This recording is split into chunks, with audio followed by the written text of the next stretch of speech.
สวัสดีค่ะพบกับพวกเรานะคะ Talk Sense by Diary นะคะวันนี้นะคะเราอยู่กันข้างนอกนะคะเราอยู่ประตูน้ำนะคะนี่เรามาทำกันอะไรกันคะก็จะมาดูฮวงจุ้ยแล้วก็มาสอนวิธีการดูว่าเพราะอะไรทำไมมันถึงได้มีการเปลี่ยนแปลงเกิดขึ้นนะ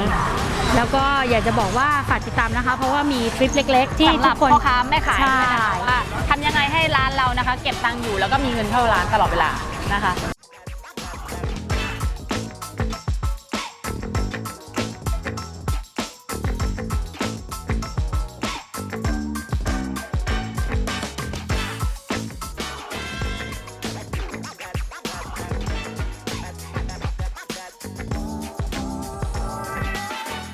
ต้องบอกว่าต้องมาถามคนที่อยู่แถวนี้นะคะต้องถามว่าอยู่ที่แถวนี้มานานแค่ไหนละก็ประม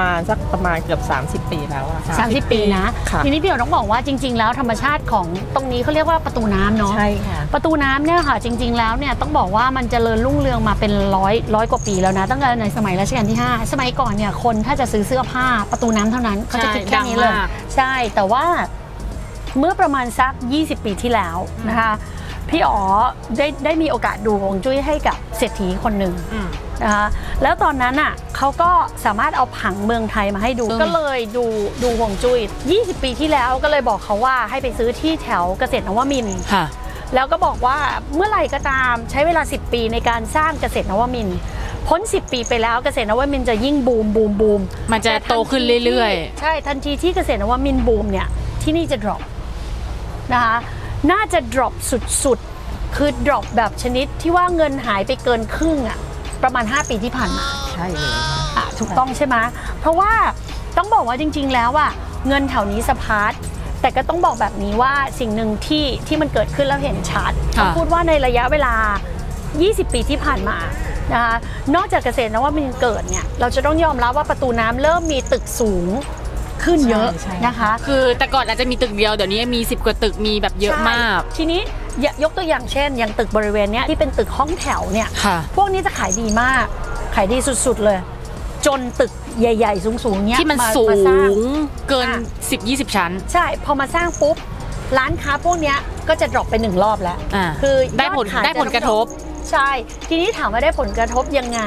ต้องตอบแบบนี้ว่าจริงๆแล้วคนส่วนใหญ่มีความเข้าใจว่าถ้าเราอยู่ริมถนนเราจะขายดีแต่จริงๆร้านหัวมุมในซอยก็จะขายดีในบางร้านจริงๆแล้วถ้าหลักของฮวงจุ้ยก็คือดูจากบ้านเลขที่สมัยก่อนเนี่ยในซอยจะขายดีกว่าข้างหน้าอยากรู้ไหมทำไมค่ะอยากทราบเพราะว่าถ้าไม่มีตึกพวกนี้ไม่มีตึกใหญ่ๆบังเนี่ยบริเวณเส้นพวกนี้มันคือทิศทางลมถ้าเป็นบ้านคนวิ่งผ่านใช่ถ้าเป็นบ้านคนคือไม่ดีมากๆแต่ถ้าเป็นร้านค้าคือดีมากๆมันจะมีลูกค้ามาหลากหลายมันจะขายมันจะหลั่งไหลมายิ่งอยู่ในตรอกในซอยที่ลมมันพัดเยอะๆยิ่งขายดีหนักเลยแต่ทันทีที่ตึกใหญ่มันขึ้นมาบังทิศทางลมมันถูกเปลี่ยนลมมันไม่เข้าตรอกพวกนี้แล้วพอมันเริ่มไม่เข้าตรอกก็ขายไม่ได้แล้วใช่คนโบราณเนี่ยเขาจะดูเลยอย่างไม่ว่าจะเป็นในวังเราถ้าเราไปแวร์ซายเราไปกู้กงนครวัดนครธมไปกู้กงหรืออะไรก็แล้วแต่สิ่งที่สำคัญที่สุดที่เขาเรียกกันชี่เนี่ยมันเกิดจากการที่ลมหรือธาตุตกกระทบแล้วเกิดการเปลี่ยนแปลงทีนี้เราอยากให้มันเกิดการเปลี่ยนแปลงคือมีการโฟลว์มีการหมุนมีการเติบโตมันจะต้องเกิดชี่เยอะๆมันเหมือนกับมันมีพลังงานที่มีชีวิตพลังงานเกิดขึ้นพลังงานดีๆใช่ทีนี้พอมันเกิดแบบนี้มันก็จะทำให้ถนนเส้นข้างในเนี้ยเริ่มขายไม่ได้อันนี้ขอถามนอกรอบเผื่อคุณผู้ชมบอกว่าไม่ได้ทำงานอยู่ย่านประตูน้ำเพราะมีหลายคนเนาะถ้าสมมติว่าเขาอยู่ต่างจังหวัดหรือว่าพื้นที่ที่ไม่ใช่แถวเนี้ยแต่ก่อนเขาอาจจะเป็นตรอกซอกซอยแล้วถ้าเขามีตึกมาบังเนี่ยส่งผลเหมือนที่นี่ไหมคะ100%ก็คือทุกคนสามารถสังเกตได้ว่าถ้าคุณไม่ต้องสังเกตร้านตัวเองอาจจะไปสังเกตร้านอื่นๆก็ได้ว่าถ้ามีร้านที่อยู่ตามตรอกซอกซอยเนี่ยที่เป็นขายดีๆในรุ่นพ่อรุ่นแม่เราแล้วคุณมาเห็นช่วงนี้ว่ามันซบเซาก็ไปดูว่ามีตึกมาบังลมเราไปดูไอ้นี่ก็ได้สมัยก่อนถ้าจะจำได้บวยน่าจะเกิดทันเอางั้นหนูยื่นไม้ให้บวยเลยหน้ารามเนี่ยขายดีมากสมัยก่อนถูกไหมคะมอรามคำแหงสมัยก่อนเนี่ยคือแหล่งซื้อเสื้อผ้า1 แห่งเลยใช่ไหมคะเขาก็จะมารับจากประตูน้ำแล้วไปขายฝั่งนู้นเพราะว่าคนยังเดินทางมาลำบากนะคะเพราะเมืองขยายออกไปหลังจากที่เขาสร้างสะพาน อ๋อไม่จำเป็นต้องเป็นตึกอย่างเดียว เขาสร้าง เป็นสะพานเป็นทางด่วน ใช่ เป็นรถไฟฟ้าก็ เพียง ส่ง แค่ ผล เขาสร้างสะพานยอดขายดิ่งลงเหวเลย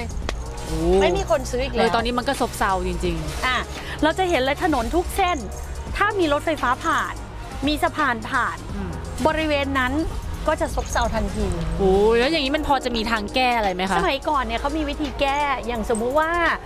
ถ้าให้มาอธิบายก็คือคนจีนเขาจะถืออย่างนี้เขาจะถือว่าพวกสะพานหรืออะไรเนี่ยคืองู ค่ะ พองูเลื้อยผ่านเนี่ยทุกอย่างก็จะไม่ดี ค่ะ นะคะ ทีนี้คนโบราณอ่ะเขาแค่เป็นอุบายในความเป็นจริงมันไม่ใช่ ในความเป็นจริงมันคือ เมื่อเรามีสะพานคนไม่วิ่งข้างล่าง ค่ะ จะจอดไหม ไม่จอด จะเห็นของไหมเวลาขับรถผ่านเห็นของก็จอดซื้อ แต่นี่ขึ้นไปอยู่ข้างบนแล้วเห็นปะ ลงมาก็ลงไม่ได้ อยากซื้อก็ลงไม่ได้ สมัยก่อนนะคะเขาก็เลยมีการสอนลูกหลานว่า ให้เอานกไปวางบนยอดนะ อ๋อ หรือเอา จะได้เป็น eye cash เหมือนกับให้เป็นจุดลับ จุด ว่า เด่น ทำไมร้านนี้แม่งมีนกตัวเบลเลอร์ไปวางวะหรือ ก็จะ ทำไม สังเกตว่าร้านนี้คืออะไร มันก็จะสังเกตแล้วมันก็อยากไปดู แต่ต้องบอกว่าห่วงจุ้ยตัวเนี้ยมันคือเมื่อ 20 ปีที่แล้ว ตอนนี้มัน ปัจ เปลี่ยน จุ ไป บัน แล้ เนี้ยว แก้เนี้ยไม่รอดแล้ว สิ่งเดียว เข้า ที่ ออนไลน์ ต้อง ไป พยายามตอนนี้ก็ปรับออนไลน์คือใช้สีให้ถูก ค่ะใช้สีให้ถูก แต่ทีนี้ว่าใช้สีก็ต้องระวังยกตัวอย่างเช่นร้านเนี้ยค่ะ ค่ะ เขาติดเป็นสีส้ม สีส้ม เห็นป่ะคะพอโดนแดดเยอะๆสีเปลี่ยน สีส้มกลายเป็นสีชมพูอ่อนอะไรอย่าง พอ งี้ สีเปลี่ยนปุ๊บฮวงจุ้ยไม่ได้แล้วนะ เพราะไม่ใช่สี จ๊ง เดิม เลย เพราะมันจะกลายเป็นสีไม่ดีทันที อุ้ยถ้างั้นแสดงว่าคุณผู้ชมที่เคยดูบ้านกับเราแนะนำเขาไป ใช่ สมมติเราบอกให้เขาไปทาบ้านสีฟ้าเขาทาสีฟ้าแต่ผ่านไป10 ปีบ้านเขาสีซีด กลายเป็นสีขาว เขาก็ต้อง เขาก็โดนแล้ว เปลี่ยนแหละ ใช่ อ่า ยิ่งคนที่หนักที่สุดคือคนทาสีแดง เพราะมันซีด มันจะ เร็ กลา วย เป็นสีชมพู ซึ่งพอเป็นสีชมพูมันกลายเป็น ความหมายคนละแบบเลย ความหมายคือเปลี่ยนหมดเลย เพราะฉะนั้นถ้าเรามีสีแล้วเรามองว่าสีที่บ้านเรามันโอเค ส่งผลชีวิตเราดีอยู่แล้ว ก็ดูแลให้มันเป็นสีนั้นสม่ำเสมอ ใช่ทีนี้เราต้องมาดูว่าอย่างร้านเนี้ยเราดูเลยนะคะ ร้านเนี้ยเขาเปิดทิศ2ทิศ อ่ะ อ่ะ สองฝั่ง ทีนี้เรามาเล่นกันก็ได้ เราก็ดูทิศเชื่ออะไรอย่างมาถ้าขายไม่ดีอ่ะทิศไม่ส่งเสริมเจ้าของ เจ้าของไอ้ที่นี่คือเป็นคนผู้ คนที่ เช่า เป็นเจ้าของที่เช่าใช่ อ่า ต้องดูสองอย่างนะ ค่ะ เจ้าของตึกกับผู้เช่า ใช่เพราะว่าส่วนาก ถ้ามดวง แถว เจ้า นี้ ข จะ อง เป็นอ ตึก ย่าง ไม่ นี้ ดี ผู้เช่าดวงดีก็ขายได้ระดับห ก็ นึ่ง กลาง แต่ถ้าผู้เช่าและเจ้าของดวงดีทั้งคู่ ๆอุ้ยขายดีมาก ขายดีมากลักษณะเป็นแบบนั้น โอเค นะคะ ทีนี้ถ้าบอกว่าทิศอย่างที่บอกค่ะพอเข้าไปอย่างเงี้ยแล้วเรากั้นถามว่าแก้ได้ไหมตอบได้เลยว่าสิ่งหนึ่งที่ไม่ว่าหมอดูฮวงจุ้ยคนไหนก็แก้ไม่ได้ ก็คือการเปลี่ยนทิศทางลม ใช่เพราะมันคือของธรรมชาติ ใช่ ทีนี้ต้องบอกว่าจริง ๆ ประตูน้ำมีทางเข้าหลายทาง ใช่ หลายทางมาก มีหลายทางมากนะคะ หลงทางบ่อยมาก แต่ต้องบอกว่าที่คนดีที่สุดคือช่วงตรงนี้ อยากรู้ไหมเพราะอะไร ค่ะ เพราะยังเป็นที่เดียวที่เป็นที่โล่งแล้วลมมาได้ อ๋อตรงสังเกตว่าตรงนั้นตรงนี้ลมมันจะมาเรื่อยๆเลย ถูกไหม ใช่ค่ะ แล้วจะเป็นที่นี่ที่เดียวที่ยังไม่ตาย ยังพออยู่ได้ นอกนั้นคือตายหมด ใช่เพราะว่าด้านเนี้ยจะมีลมมาตลอด เราไปดูพวกถนนเส้นที่เป็นพันทิพย์แพลตตินัมอะไรพวกนี้ ค่ะ เกิดหลังที่นี่นะ ค่ะ จริง ๆ เป็นตึกใหม่กว่า ตึกใหม่กว่า ควร ตึก จะ ให ดี ญ่ กว่า แต่บอกได้เลยว่าทางนู้นอ่ะจะเงียบลงเรื่อย ซบเซาเรื่อย เพราะอะไรข้อที่หนึ่งเจอสะพาน ๆอ๋อสะพานเยอะเล คง ย ที่เปลี่ยนแล้วข้อที่สองเราจะเห็นเลยว่าที่ทางลมฝั่งนั้นไม่มีเลย ร้อนมากอบอ้าว แล้วคนเริ่มไม่อยากเดิน ต่อให้ในแพลตตินัมมีแอร์นะ ก็ไม่มีคนเดิน จริง จะเหมือนประช้าเข้าไปทุกวันยิ่งถ้าไม่ใช่แพลตตินัมนะ มาอีกตึกหนึ่งอีกตึกหนึ่ง ๆพาราเดียม มันก็เงียบหมด อันนั้นใช่ อ่า ใช่ใช่ เขาเรียกอะไรอ่ะมันคือผังเมืองอ่ะ ความสำคัญของแผ่นดินมันหายไป มันถูกย้าย อ๋ ตำ อ แหน่ง อารมณ์ประมาณว่าศาลหลักเมืองถูกย้ายที่ ถ้าสมมติว่าศาลหลักเมืองวัดพระแก้วถูกย้ายทั้งประเทศก็จะเปลี่ยนหมดเลยเพราะมันคือที่ยึด ถูกต้อง อันนี้คือเปรียบเทียบไปเฉยนะคะเผื่อใครคิดภาพความสัมพันธ์ไม่ออ แต่จ ก ริงๆแล้วคืออย่างที่บอกอ่ะพอมันย้ายศูนย์ราชการย้ายสิ่งหลักๆ ไปอยู่แถวนู้นอ่ะ ค่ะ ความสำคัญของเมืองตรงเนี้ยต่อให้ยังมีอยู่มันตอนเนี้ยมันกลายเป็นว่าศูนย์ราชการคือ 50%ในเมืองคือ 50% ค่ะ ยอดตรงเนี้ยมันก็จะดรอปลง ค่ะ บอกแล้วไงว่าห่วงจุ้ยมันคือทุกอย่างรอบๆ แสดงว่าอย่างเงี้ยห่วงจุ้ยเปลี่ยนตลอดไม่ใช่แบบเดิมตลอด มาบอกได้เลยห่วงจุ้ยเปลี่ยนทุก10 ปี ไม่ว่าจะอยู่ที่ใดบนโลกใบนี้ เปลี่ยน ง เพ ไง ราะ ก็เปลี่ยน สภาพ 10 ปี อากาศหรืออะไรคะ เปลี่ยนเพราะข้อที่1เปลือกโลกแกลนโลกเปลี่ยนทุกครั้ง โลกเราขยาย ดังนั้นพอแกนโลกเปลี่ยนทิศทางลมทิศอะไรพวกนี้ก็จะเปลี่ยนหมด ข้อที่1นะ โอ้ ข้อที่2มนุษย์เปลี่ยน นิสัยของเรา อ่า ความสะดวกสบายของเรา ข้ที่3สีเปลี่ยน ค่ะ เราอย่าลืมว่าเราใช้ธาตุทีนี้พอสีเปลี่ยนใน 10 ปี ถ้าคุณไม่ทาสีไม่ทำอะไรเลยยังไงคุณก็ดรอปร้านอาหารน่ะที่พ่อแม่ขายโคตรดีเลยอะแล้วมันก็ดรอปลงเพราะอะไรต่อให้พ่อแม่ยังมีชีวิตอยู่ก็ดรอปเพราะอะไรเพราะสิ่งเหล่านี้เพราะเขามีความรู้สึกว่าก็ยังขายได้ไม่ต้องแก้ไม่ต้องทาก็ได้ ถ้าพวกร้านแบบเก่าเกมเงี้ยเขาก็จะมั่น เอาหลักความเป็นจริงมาพูดอย่างนี้ดีกว่าเอาสิ่งที่มนุษย์มองไม่เห็นบ้างอันนี้ก็คือพูดเชื่อก็ดีไม่ เดี๋ยว เชื่ ใส่คำเตือนไว้ข้างล่าง ยกตัวอย่างเช่น เราบอกว่าเราไหว้เจ้าที่ แต่เราไม่เคยดูแลให้ที่สะดวกสบายหรือสวยงาม เจ้าที่ชอบไหม ไม่ชอบ ไม่ชอบข้อที่หนึ่งนะข้อที่สองเราไหว้เจ้าที่ แล้วเราไหว้สิ่งเดิมๆตลอดทุกวันเลย แล้วเราก็ขอเรื่องเดิมๆทุกวันเลยแต่มึงไม่เคยให้เฮียอะไรกูเลย มึงว่าเทพจะช่วยมึงไหม ไม่ช่วยไม่อยู่ด้วย ไม่อยู่ด้วยไม่เอาด้วย จริง มึงให้แต่น้ำแดงมึงแดงน้ำแดงทุกวันมึงยังไม่เอาเลยเฮียแล้วมึงไหว้เขาทุกวันด้วยน้ำแดงอ่ะมึงว่าเขาจะชอบป่ะ กุมารงงเลย กูมันไม่ อย่างคือน้ำแดง เอาจริงๆถูกกับป่ะเอานี่แหละความเป็นจริงนะ เราก็ยังเหลือ ให้เรากินข้าวไข่เจียวทุกวันก็ไม่กิน แล้วมึงขายมา10 ปีมึงให้เขาอย่างนี้ทุกวันอ่ะ อืม มึงว่าเขาจะเอาปะล่ะแต่เจ้าของตึกส่วนใหญ่อ่ะก็ยังขายได้ยังได้ค่าเช่าทำปะไม่ทำ ไม่ทำก็ไม่ได้รีโนเวทไม่ได้ดูแลบำรุง ถามตึกเราอ่ะอยู่มากี่ปีเคยรีโนเวทกี่ครั้ง รีโนเวทกี่รอบยังไม่ได้รีเลย ยอมรับปะเนี่ยแหละคือสิ่งที่เกิดขึ้นบนโลกใบนี้ที่มนุษย์ไม่ค่อยคิดถึง แล้วพอเป็นแบบเนี้ยโทษใครอ่ะ สุดท้ายก็โทษดวงไม่ดี จากที่เราเรียนมาเรามี4ตำแหน่งถูกไหมม้าสอนใน ซ้ายขวาหน้าหลัง อ่ะฝั่งเนี้ยต้องเป็นการขายแบบไหน ต้องเป็นการขายแบบออกเยอะ ที่เราโฮ เยอะ เซลเป็นโฮเซลถูกไหมซ้ายเนี่ยต้องเป็นรีเทล ก็คือออกชิ้น2ชิ้น3ชิ้นแต่ว่า แล้วดูมันจัดวางเนี่ย ตรงเนี้ยคือโฮเซลคือเราสังเกตได้อันนี้ขออนุญาตนะส่วนมากพ มัน วก น่า เนี้ย ตีนะยังไม่บอกใครว่าลุงศิษย์กูนะ พวกเนี้ยเวลาถ้าเขาซื้ออย่างเงี้ยเขาจะซื้อเป็นเยอะ ใช่ ๆแต่มันอยู่ผิดตำแหน่งไง ทุกอย่างอยู่ที่ตำแหน่งหมดเลย ให้พวกกันจริง อ่า ๆแล้วจะขายยังไง ก็จะขายแบบถูๆไทยๆ ขาย ไป ยังไง เดี๋ยวเปลี่ยน ที่สำคัญอะเวลาร้านอย่างเงี้ยถ้าให้พูดจริงๆถ้าเราไม่ทำออนไลน์เราก็ต้องทำเป็นกิมมิค ค่ะ ถูกไหม ค่ะ อย่างไซส์อะไซส์ใหญ่ๆอย่างเงี้ยเราจะสังเกตถ้าไซส์ใหญ่ๆอยู่ฝั่งขวามืออะ ค่ะ ก็จะขายได้มากกว่าไซส์ใหญ่ๆจะขายได้ดีกว่าสำหรับร้านนี้ อ่าร้านนี้ไซส์ให แต่ ญ่ ไซส์เล็กเนี่ยขายไม่ได้ ใช่ โถูเอ้ย จริงเพราะว่า อยาก ไซส์ใหญ่อยู่ฝั่งนี้เนี่ยก็เห็น XL อยู่ฝั่งนี้ แล้วบอกได้เลยจากตำแหน่งด้วยความที่เขาเป็นเจ้าของอะตึกเนี้ยถูกแบ่งแล้วเนี่ยสถานที่เนี่ยตึกเนี้ยส่วนใหญ่ตอนนี้เอาเฉพาะตอนนี้นะ เวลาขายอะจะขายออกไปเรื่อยๆอะแล้วก็คือขายไม่ได้เยอะแต่ขายไปได้เรื่อย ค่ะ ๆ ถูกปะคะ ใช่ค่ะ แต่มันน้อยอะมันไม่เหมือนสมัยก่อนที่แบบมาถึงตูมตูมตูมนึกออกใช่ปะเนี่ยคนขายจริงยืนอยู่นั่นอะเดินเข้ามาในนี้ไหมจะได้มาเป็นหลักฐานได้หรอ ป้ายสีแดงอะค่ะ อยู่ๆเขาก็มาตั้งขึ้นมา ซึ่งมันก็หันตรงเข้าประมาณ อ๋อเห็นลูกศรว่าลูกศรมันแทงเข้าร้านเรา ค่ะมันจะมีผลอะไร ต้องบอกงี้ว่าถ้าถามอ่ะต้องตอบงี้ก่อน